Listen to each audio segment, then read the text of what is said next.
And of course, it's the second stage of the journey, the second stage of the journey of the Jewish people from Mitzrayim, Parshas Va'era. So it's in this series, the third series, we are doing or focusing on the Torah of the Yeshiva of Kelm. So in this year, we'll be meeting Rabbi Dessler once again. We'll also be meeting Rabbi Rucham.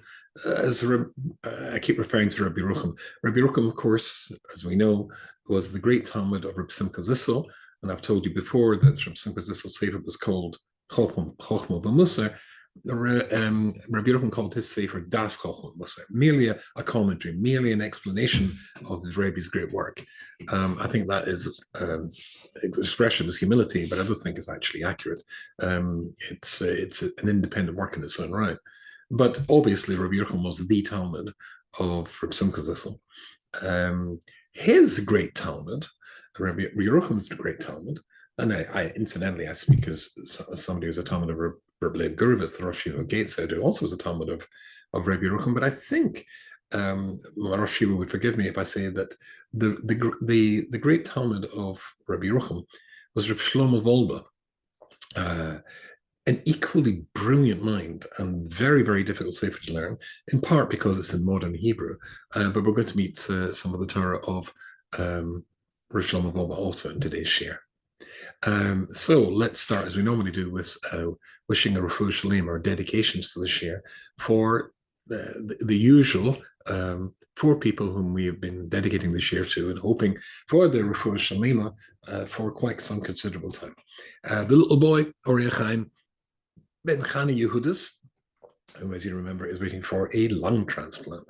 And I really, really passionately hope that that is very soon, if not today or tomorrow, and it should give him a complete and total refuah shalema, and his dear parents and grandparents a cessation from worry. To my dear friend Rafal Chai, who's also our relations from marriage, Rafal Chai Ben Sora, who is undergoing treatment and has been ill for a while. He should have a complete refuah shalema. He's having a blood transplant this week. Blood transfusion. If I get the words right, it might be helpful. To my another relation, that is Yecheskel Yehuda Ben Yenta, who is recovering from major surgery in Israel. For my dear wife, who is recovering from a complete knee transplant, Ita Rivka Bas Sima Esther. And I am going to add to the list, I hope very temporarily, my grandson Boaz Rubenstein, who lives in Jerusalem, who is a little scamp of a little boy, who was bouncing on the couch yesterday. And I bet you can guess what happened next. He bounced and bounced and bounced on top of his head, and his dad had to rush him, his mum had to rush him to the hospital, Shari Tzedek, which is very near where they live in Jerusalem, and as she works there, that makes it easier, because he had a 3-inch bump in his head, which 2-inch long extension, quite a dome, but Baruch Hashem, he seems to be fine, but I can't see any reason, if we're not getting together as we normally do, to wish a refuah shalema to all these people, that to make sure that my grandson's bump is truly gone, and that bruise that he has should soon disappear, leaving his gorgeous complexion the way that gorgeous color the way it always was. Fine. We have done our dedications. If you would like to have the share dedicated for somebody who needs a refuah shalema or to celebrate a simcha or any other good Jewish reason, please just send me an email. YY@askrabbiyyy.com, and I'll be very happy to make that happen. Okay, the Seder of Era. I'm going to start without, yes, in the old-fashioned sense of the word, outside the Torah of Kelm, and go back, as I inevitably will do, slip into my greatest teacher, the Al Shuk HaKodesh. Just to set the scene, in Va'era, every little child going to a yeshiva or a Jewish kindergarten will know that of the 10 miracles, there is a division of 7 and 3. The first 3 are in this week's Parsha Va'era, and you can tell that easily because it's got a Vav and an Aleph. It's the beginning letters of Va'era, and of course Vav is 6 and Aleph is 1, so that gives you 7 miracles in this week's Parsha, which leads into next week's Parsha, which is Bo, which has got 3 miracles in it. and a base and an aleph is 2, and a 1 is a 3. So that's an easy way to remember this. So the Alshik says something very interesting. 7 big miracles. We all know the story. The Egyptian magicians were able to keep up, as it were, for the first 2. Struggling after that, can't replicate Moshe's miracles. And at the end, miracle after miracle, Paro seems to throw in the towel and says, look, me and my people are really rotten, and it's been a chutzpah what we've done to God, and your expressions of dismissal of him and oppressing his people. Please just call off this, and everything will be fine. And he goes straight back to the past behavior. But if you look in Parshas Bo, so we'll skip a little bit forward just to set the scene for our share this week. In Parshas Bo, it starts off by saying, Bo el Paro. Let's just turn to the page in my little art scroll. It says, V'yom Hashem el Moshe Bo el Paro. And Hashem said to Moshe, go to Paro, ki ani hichbaded es libai, because I have hardened his heart. Why have I hardened his heart? But only his heart, this heart of his servants as well. In order to put these miracles into his, well, amongst them, in his DNA, in his heart, that sort of thing. Now, the problem is, what miracles is he talking about? The 7 which we address in this week's Sedra, Va'era, Vav and Aleph, 7, or the Bo, the 3 yet to come. So the Alshik points out something extremely interesting here. It says, in order to put these miracles, if you say these, then you mean something's here. These, something's in front of you. Those mean something over there yet to come. Here, Hashem is referring to the 7 miracles that he's already transpired. But didn't Paro throw in the towel? Well, no, he didn't throw in the towel. Or rather, he said he'd thrown in the towel. But he'd not yet put that in his heart. It's not Bekir Bo. It's not in him yet. He's going to need 3 more doses of the medicine before things are going to change. And that's really the theme of today's shir. It's all about time and how things change in different eras and different epochs. This year is the 140th anniversary of the celebratory banquet that took place in Cincinnati in 1883. They founded the first Reform College, the Hebrew Union College in Cincinnati. Their first graduating class of 4 homeborn American Reform rabbis were having their graduation, and there was a celebration for this momentous event with 100 Reform rabbis gathering from all over the country of the United States for this banquet. It was interesting because it became known as the Treifa banquet. Now, I teach in a girls' college here in Brooklyn called Elyon. I teach a degree course, 2 degree courses, and the module that we're going, or the course that I'm teaching at the moment, is called Issues in Modern Jewish Theology, and which covers all sorts of issues of modern. Of course, in the historical term, does not mean from the 60s on, but it could be 200-300 years.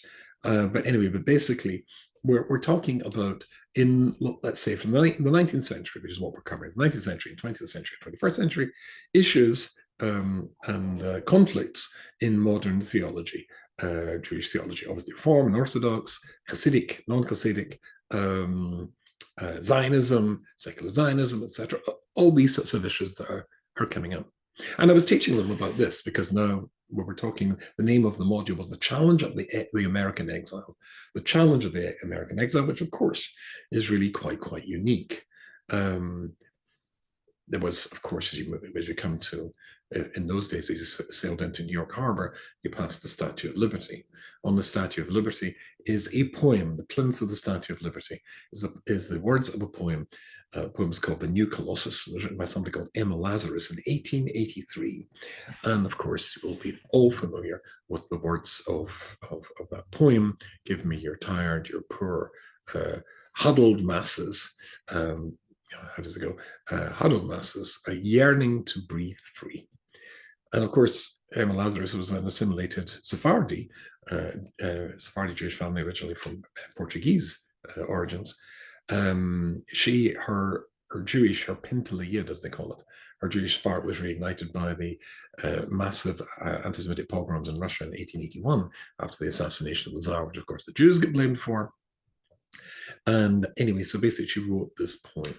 There was an awakening. The Jewish people just, if only they could get here to America, and the huddled masses waiting to breathe free. And when they did breathe free, how to say that? It was with deep breaths. They were very, very happy to be here. And when they arrived, they found a very well-established. Not only was everything new, New York, not old York, England, it was New York, new buildings, and a new religion, or a new form of their religion, version of their religion. Form had been well established in America before the massive waves of Jews coming here. So back to Cincinnati and the Hebrew Union College and the 4 graduating new Reform rabbis, there was a banquet to celebrate their achievements. It was known as the Traith Banquet, 100 Reform rabbis, and at this banquet was served 9 separate courses. And the 9 separate courses included crab, clams, shrimp, frog's legs, and other stuff. No, there wasn't any bacon. Bacon was on the Traith Banquet a few years ago in San Francisco. The Reform movement had a celebratory meal when they had pork as part of Reform tradition, whatever that means, etc. Here was something new, a new time, a new place. And of course, there's nothing more seductive than the word new. So the newness of Egypt had seduced the Jewish people too, in a very similar way that the United States of America had seduced the great melting pot of America. There was a great melting pot of Egypt, and that had seduced Jews too. Then everything changes. It's a bit like the cold winds that are blowing through of anti-Semitism, blowing through America at the moment. So when I was teaching this to my girls, over 100 girls in the lecture, mostly from Hasidic backgrounds, very, very pure young ladies, and perhaps you might even unkindly say a bit too sheltered. They were shocked. They were literally shocked. Their faces were appalled. I had presented them with the menu so that they could see exactly what was eaten at this banquet. They were absolutely appalled. And at this banquet, 2 of the participants, 2 of the rabbis felt this was too much. This is beyond what was acceptable. And they walked out, and they started what was known as the conservative movement. And the conservative movement was, as it were, well, the rabbis weren't openly eating treif, let's put it that way. So it was a halfway house, mixed seating, and but so when I could see they were a little bit confused about this, I turned around, and on the smart board, when I started in education, of course, it was a blackboard, then a whiteboard, and that was a smart board. I'm just trying to show off that I know how to work a sharp board. It's a smart board. Can't even see it. And I drew a children's, from a children's play park, a children's slide, children so adore. And on the top of it, I had no time to draw it properly, I drew a stick figure standing on the platform at the top, and then a little child who just left the platform, who was starting their slide, about 2 feet in front of them, as it were. There was another child, and then another child, and another child. So I said to my girls, right, okay, I want you to imagine, instead of this being a very simple drawing, a line drawing, that in actual fact is a photograph. Now, a photograph is something that's not like you're watching now, a video with movement. A photograph is, well, in terms of computers, it's a screenshot. You freeze the screen, you freeze the frame. So if it was a photograph, again, one of the children standing at the top, one started slide, another. So I said, if it was not a photograph, instead it was a video, which one reaches the bottom? Which of the children reached the bottom? To which the girls immediately said, all of them. Why, I asked, and somebody rather obviously said, because there's something called gravity. If there's gravity, then the inevitability is, as soon as you step off the platform, then you're going to slide down to the bottom. I said, you were quite right. So all of the children reached the bottom except one.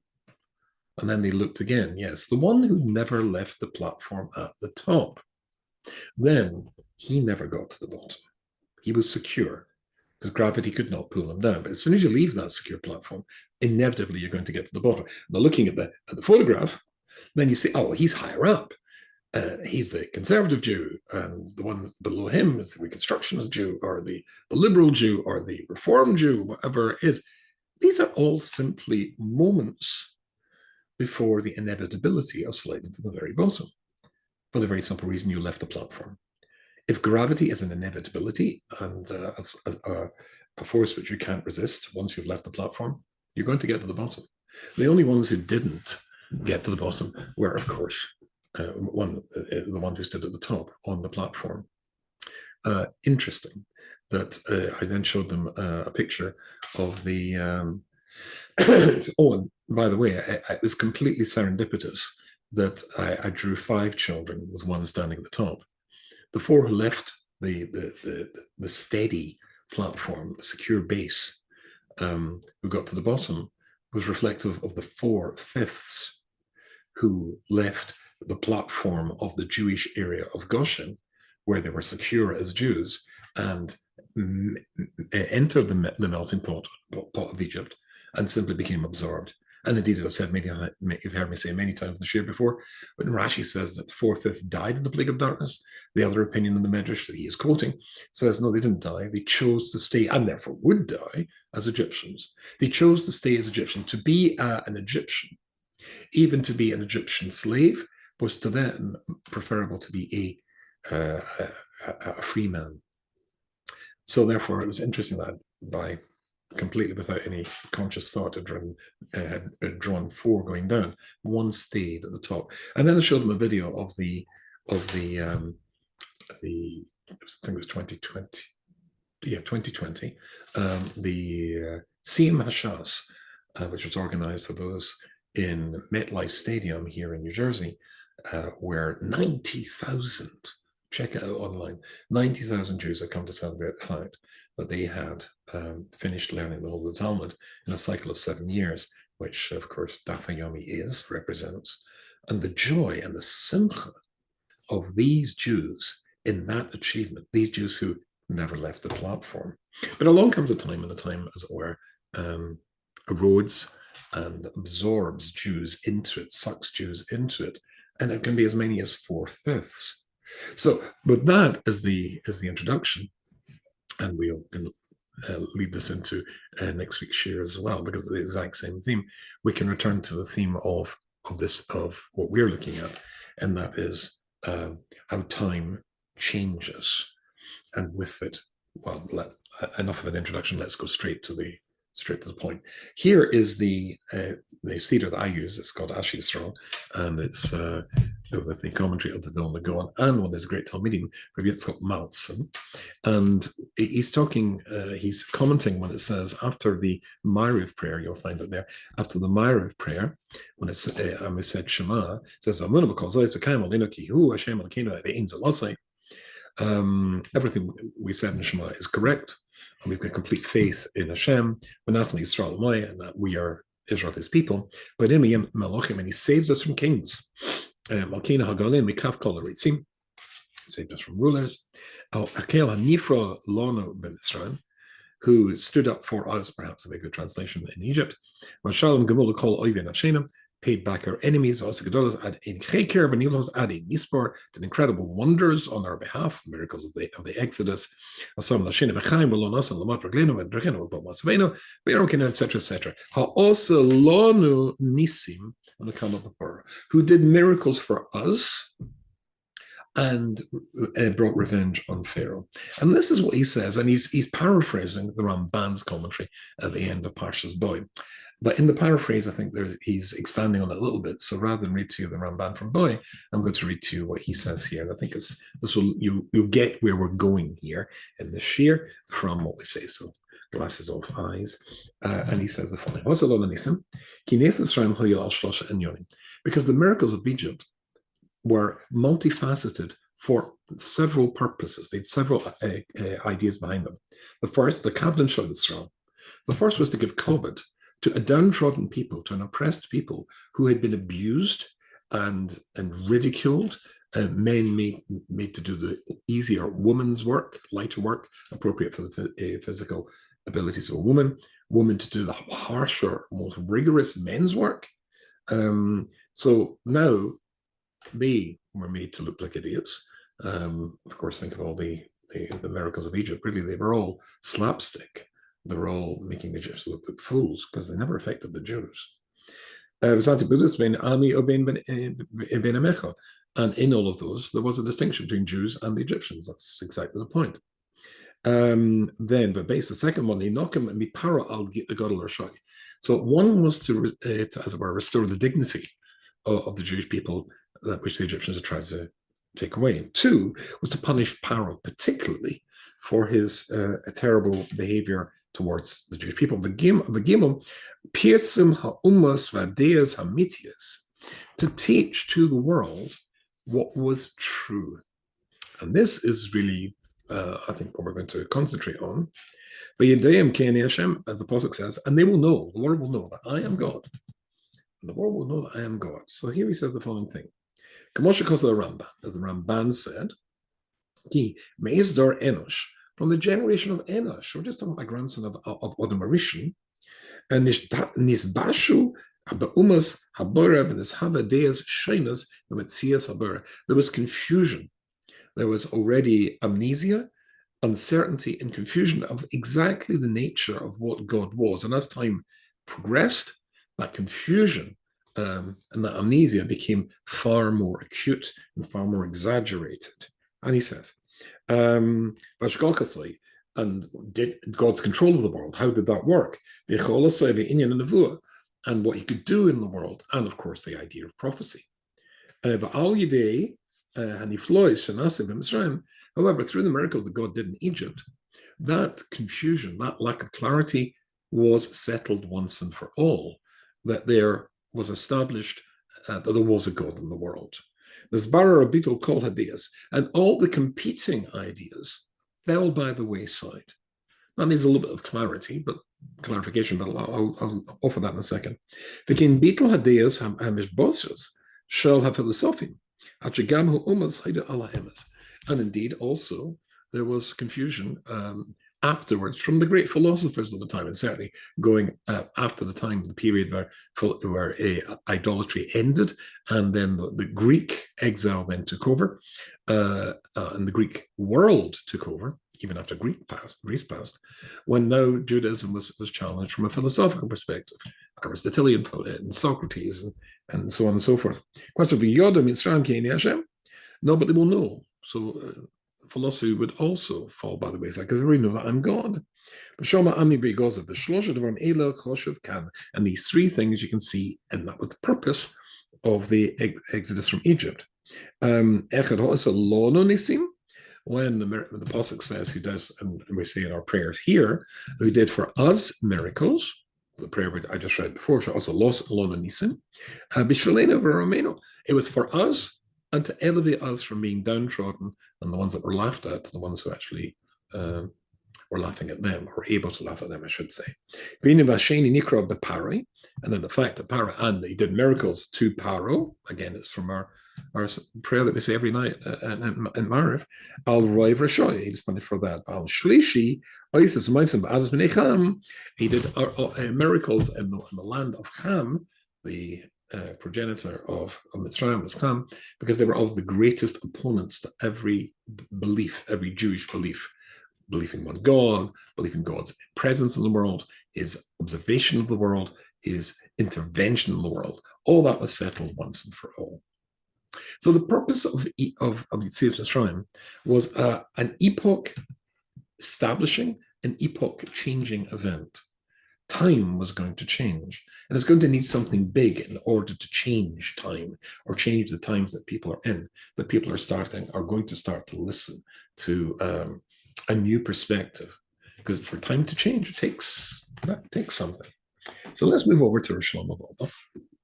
And this is not his famous Sefer Alishur, but rather it's Das Shlomo, a collection of his writings, and this is on Pesach.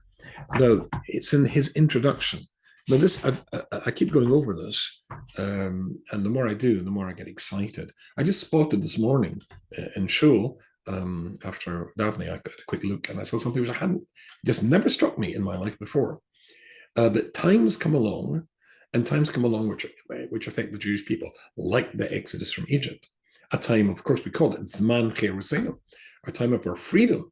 But the time of our freedom from Egypt is also a time of freedom, which is expressed into the world. We took and got out from Egypt and got out spiritually from Egypt, but also it was available for the non-Jewish world to grab as well. The times that affect the Jewish people affect the non-Jewish peoples as well. It's just that often it's taken or it's corrupted. Those wonderful opportunities get lost and be corrupted into something totally different. So here is a time of change.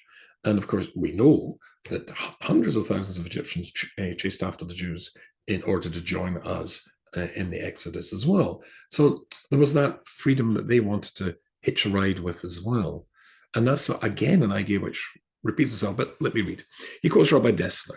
And Rabbi Dessler says, and we'll look at Rabbi Dessler shortly, there's a mitzvah in each Jew to declare by their behavior, certainly by their stated belief that there's only one God, exactly as we said before from Scott Malson's commentary on the Seder. That's what Egypt was all about. Only God exists, he controls events. That's the Jewish statement to the world. And all of that fits. That statement has to be made relative to what garment, to what tactic the enemy, the Yetzer Hara, the Sultan, is deploying against us. In a world of Avodah Zorah, then it's going to be that we have to fight using weapons that will attack Avodah Zorah. When that time changes, and now the challenge to the Jewish people is a philosophical one from Greece, then we have to be able to react to it in those in an appropriate way. As I said in my translation, Shar B'tochen, which I called Refuah Salev, translation and commentary, there's nothing the Sultan likes better than for us to be fighting the last war with the last war's weapons and tactics, when he's gone on to a brand new campaign with entirely new weapons and entirely new tactics. That's nothing he likes better. We have to be, as it were, those who can fight him in his own terms. But his own terms are expressed in the time in which he lives. So at a time when there was confusion as to who God was, what God was, is he here, isn't he there, is he in control of the world or not, then we had to fight on that front. We had to destroy that confusion and destroy the alternative versions of history. So he says,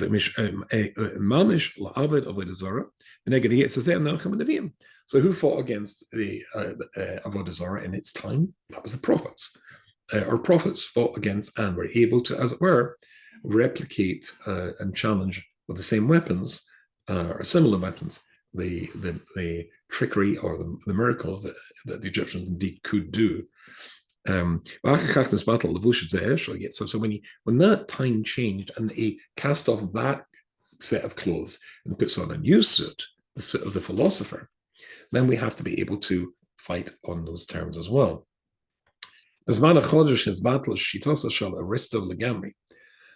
he says, now, in our times, the philosophy, the outlook of Aristotle, whose philosophy, of course, was the defining philosophy of Europe up until the Enlightenment, until the 18th century or so, so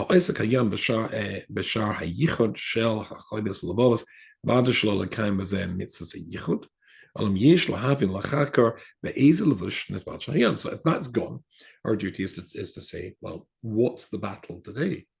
And which way is he attacking us? What is the counter offer to Jewish belief? But in our generation, Avodah Zarah is gone, or what is the new Avodah Zarah? You might put it that way. And then we've got to understand. Rabbi Dessler is telling us, because only by knowing what the challenge is and answering that challenge do we express our sets of beliefs and continue their revelation and their publication in the world. That's just a little taste of Rav Shlomo Bolden. But what does Rabbi Dessler have to say in that? So let's look at Rabbi Dessler, of course, Talmud of Kelm. And Rabbi Dessler in page 175, Chelik Aleph of Michtav Eliyahu. And if I turn to the page, he says the following thing. Good. There is a Gemara in Brochus in your Gimel base. And it says, I'll tell you this bit outside. When you're saying Shema, the way that you express our belief in God is when it comes to saying Shema, when you get to the word Echod and you get to the Daled, the last letter, you're supposed to elongate that Daled, take some time saying the Daled, and think two things, says the Gemara there in Brochus. You're supposed to think that God controls everything in the heavens and everything in earth as well. Everything that happens comes from God. That thought is supposed to be in your mind, and then you can move on through your day. Right? Everything's going to happen to you during the day. Everything's going to happen in the world, big historical events, little things in your own life. It all comes from God. Have that thought in mind. Calm yourself. Put yourself in the hands of the person who is orchestrating everything to hopefully play a positive part in that orchestration. And you've done your job. That is what the Gemara says. However, says Rabbi Esther, you can find in Chovos Levavos, we just cited that a minute ago, and the Rambam,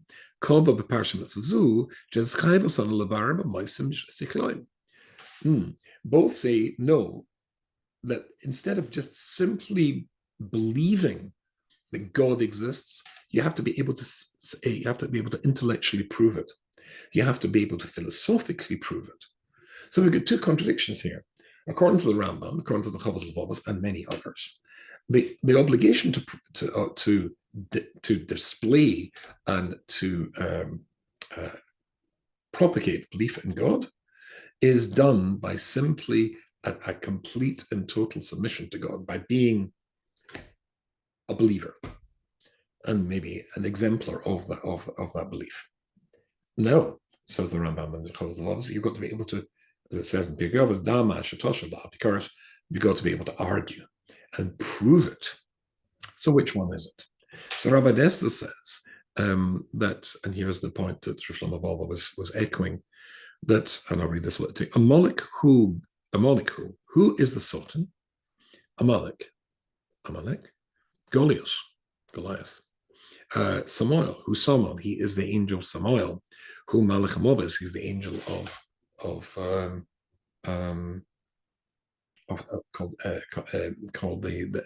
Malach Movis, the angel of death. In other words, again, he changes, and each time he expresses himself through vehicles that he chooses. It could be Amalek, it could be Edom, it could be in our time as well. We'll see that shortly. And he puts on the different garment in different times. Now, the mitzvahs never change. Therefore, if it's a mitzvah, you've got to declare, you've got to focus on your belief in God. Then one time, focusing on belief in God in a world of avodah zarah and alternative versions or confusion of what God's all about is to focus on the fact that God controls the world in heaven and the world down here as well. That's how you do it in a world of avodah zarah. But in a world of Aristotle, of Socrates, and so on and so forth, or any post-Greek world, then you have to know what the arguments are. You have to be able to logically prove what's right. Then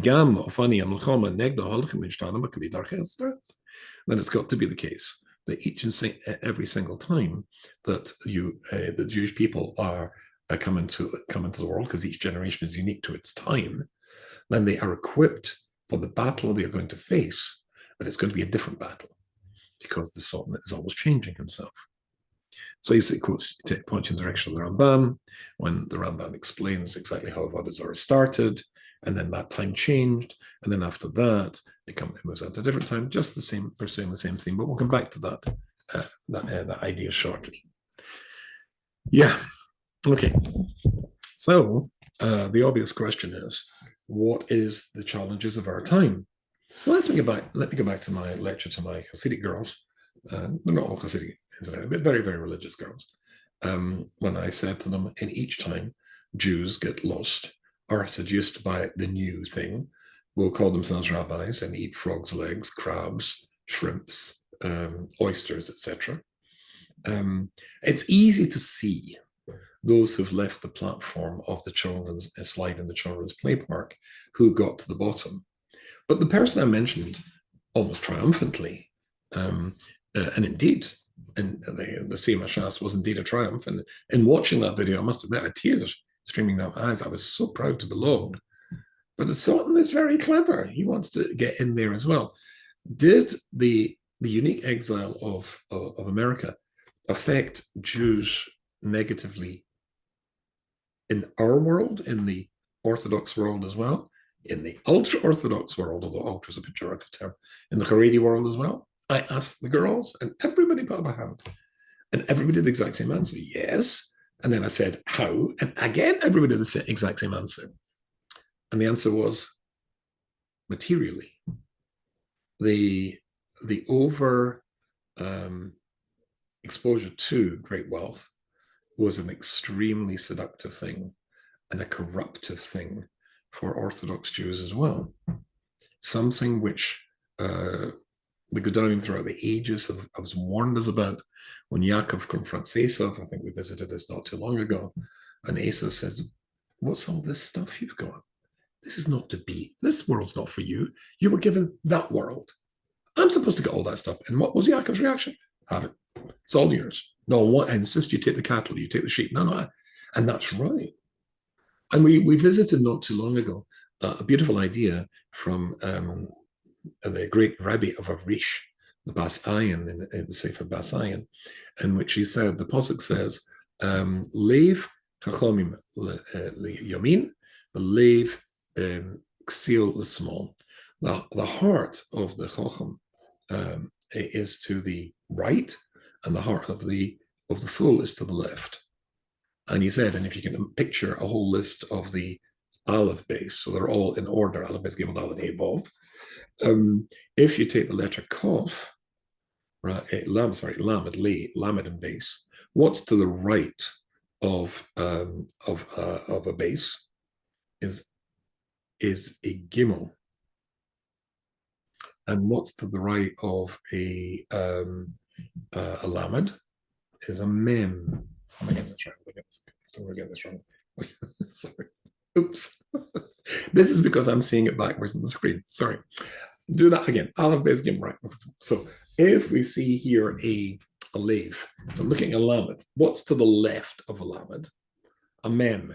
Lamed, Mem. Yeah, get it right, Rubenstein. Okay. And then the base is a Gimel. Gam. Okay, what's to the right of the base is an Aleph, and what's to the right of the Lamed is a Kof. Ach is the Hebrew word for a little, a limit, stop. Gam means more. It's a wise person wants to limit what they have, but the unwise person, that's the Yaakov. The Esav, he wants more and more and more and more. That's not a Jewish value. So that's how it's affected us. That's how it's affected us. Let me quickly, I don't want this to go on too long.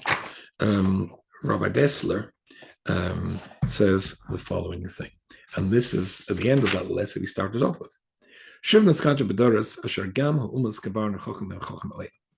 Now, we are in a post-Aristotle world. We're even in a post-Enlightenment world.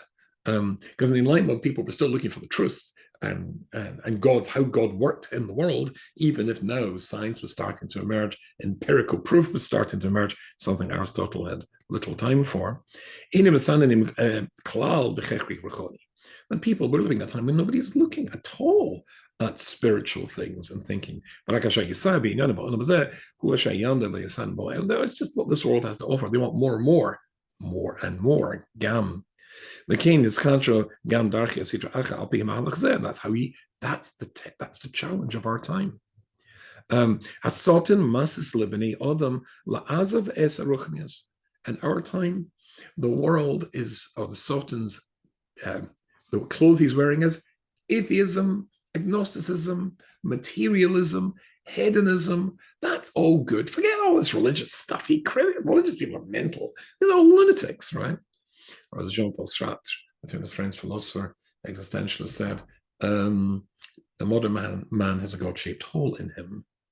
And Richard Dawkins when he was challenged by Melanie Phillips, the English intellectual, after his book, The God Delusion, had come out, extremely popular, bestseller, and she was able to defeat every single one of his arguments, and he lost his temper, conceded that it simply wasn't possible for everything to have evolved.